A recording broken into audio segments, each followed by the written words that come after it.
কয়েকটা যুবক ছেলে রাতের বেলা পার্টি করে বাসায় ফিরতেছে।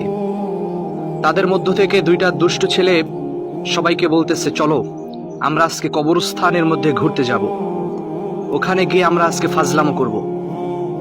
তো কথা মতো সবাই কবরস্থানের মধ্যে ঢুকলো। ঢোকার সাথে সাথে পিছন থেকে অনেকগুলো যুবক ভয়ে পালিয়ে চলে গেল। তো একটা ছেলে সাহস করে ওখানে হাঁটতে লাগলো। তো হাঁটতে হাঁটতে কবরের যখন একেবারে মাঝ বরাবর চলে গেল, চতুর্পাশে হাজার হাজার মানুষ শুয়ে রয়েছে মৃত অবস্থায়। তাদের শেষ সমাধিতে সেই যুবক ছেলেটা হাঁটতেছে।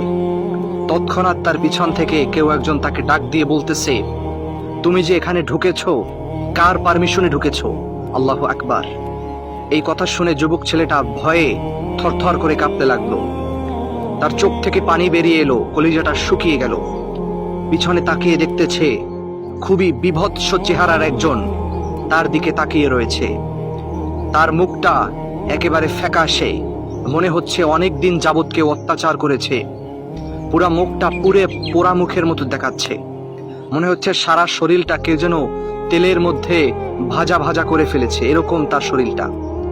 এতটাই বিভৎস যে ছেলেটা ওই লোকটাকে দেখার সাথে সাথে তার কলিজাটা শুকিয়ে গেল। তারপরও সে জিজ্ঞেস করতেছে যে তুমি কে?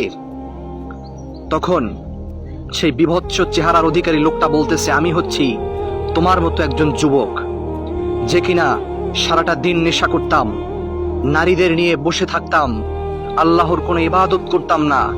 পরবর্তীতে আমার মৃত্যুর পরে আল্লাহ সুবহানাহু ওয়া তাআলা আমাকে শাস্তি দিতে দিতে আমার এই হালাত করে ফেলেছে।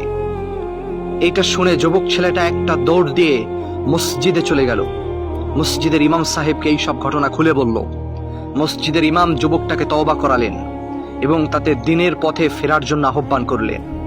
তাই যুবক ভাইয়েরা, আপনারা যারা এখনো এইরকম ফাসাদের মধ্যে লিপ্ত হয়ে রয়েছেন, আপনারা নিজেদেরকে দুনিয়ার মায়া মহব্বতের মধ্যে ডুবিয়ে রেখেছেন, আপনাদেরকে আমি অনুরোধ করব যে ভাই আপনারা ফিরে আসেন।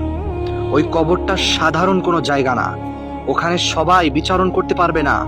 ওই কবরটা সবার জন্য সুন্দর হবে না, সবার জন্য জান্নাত হবে না, অনেকের জন্য কবরটা জাহান্নামের টুকরাও কিন্তু হবে। তাই আল্লাহ পাক আমাদের সকলকে সহি বুঝ দান করুক, আমিন।